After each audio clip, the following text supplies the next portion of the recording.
دیکھیں جی، شریعت اسلامیہ میں بہت تفصیل کے ساتھ اس موضوع پر گفتگو ہوئی ہے، فقہاء نے اس پر گفتگو کی ہے، اور تمام مکاتب فکر کے جو فقہاء ہیں وہ سارے کے سارے اس بات پر متفق ہیں کہ ایک اسلامی ریاست کے اندر جو غیر مسلموں کے معبد ہیں، ان کے جو عبادت خانے ہیں، وہ نئے تعمیر نہیں کیے جا سکتے۔ البتہ جو پہلے سے لوگ موجود ہیں اور وہ پہلے سے عبادت کر رہے ہیں، ان کے پہلے سے موجود عبادت گاہوں کا تحفظ، وہ اس کو یقینی بنانا اسلامی ریاست کی ذمہ داری، اور اس کے ساتھ ساتھ ان کی اگر وہ پرانے ہو جائیں، وہ خستہ حال ہو جائیں، تو اس کی مرمت وغیرہ بھی کی جا سکتی ہے، اور وہ مرمت وغیرہ خود کریں گے، ان کو صرف اجازت ہے کہ وہ اپنی مرمت وغیرہ کر لیں۔ اسلامی ریاست خود معبد تعمیر کرے کافروں کے اور غیر مسلموں کے، اور نئے تعمیر کرے، اس کی قطعاً اجازت نہیں ہو سکتی، اور یہ تو بالکل اس کے مترادف ہوگا کہ جیسے آپ لوگوں کو کفر کے اندر فیسیلیٹیٹ کر رہے ہیں، اور ان کو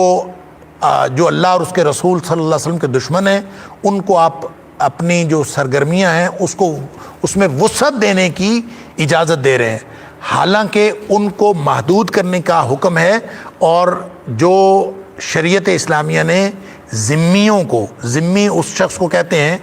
جو اسلامی ریاست میں رہنے والا غیر مسلم شہری، جو اسلامی ریاست کے قوانین کی پابندی کرتا ہے اور وہ ٹیکس وغیرہ ادا کرتا ہے، اس کو جان مال کے تحفظ کی ذمہ داری اسلامی ریاست پر ہوتی ہے، اور اس کو یہ پروٹیکشن حاصل ہوتی ہے، اور اس کی عبادت، ان کی عبادت گاہوں کے تحفظ کی ذمہ داری بھی اسلامی ریاست کی ہے۔ اس سے یہ نہیں سمجھنا چاہیے کہ نئے عبادت خانے بھی تعمیر کیے جا سکتے ہیں، نہ اس سے یہ سمجھنا چاہیے کہ نئی جو ہے وہ کوئی اپنی مذہبی سرگرمی جو ہے ان کو وسعت دینے کے لیے وہ اپنا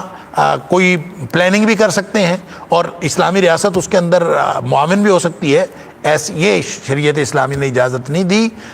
اس لیے یہ جو پاکستان کے اندر موجودہ صورتحال بنی ہے کہ سنا ہے کہ اسلام آباد کے اندر کسی مندر کو بنانے کی صرف حکومت نے زمین ہی نہیں دی، بلکہ ان کے لیے پیسے وغیرہ، فنڈز وغیرہ بھی دے رہے ہیں، یہ بالکل غیر اسلامی ہے، اس کا اسلام کے ساتھ کوئی تعلق نہیں ہے، اور اس کو ختم ہونا چاہیے، اور اس مندر کو بنانے کی اجازت نہیں دینی چاہیے۔ صرف اجازت ہی نہیں کہ الٹا یہ کہ حکومت جو ہے اس کے اوپر پیسے خرچ کر رہی ہے، تو یہ شریعت اسلامیہ نے اس کی قطعاً اجازت نہیں دی، اور شریعت کے یہ جو بنیادی چیزیں ہیں یہ کبھی تبدیل نہیں ہوتی، اور لوگوں نے یہ جو بنایا ہوا ہے کہ فقہ تبدیل ہونی چاہیے اور جدید دور کے جدید تقاضے ہیں، اور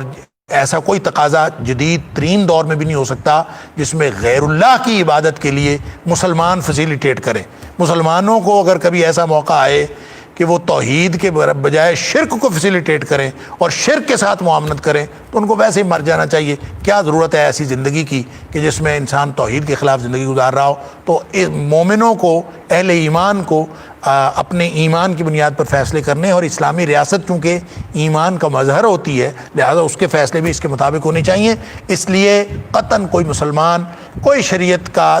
علم رکھنے والا اس بات کی اجازت نہیں دے سکتا۔ تو حکومت پاکستان کو اس بات کی طرف توجہ کرنی چاہیے، اور ہم سب کی یہ استدعا، جو ہم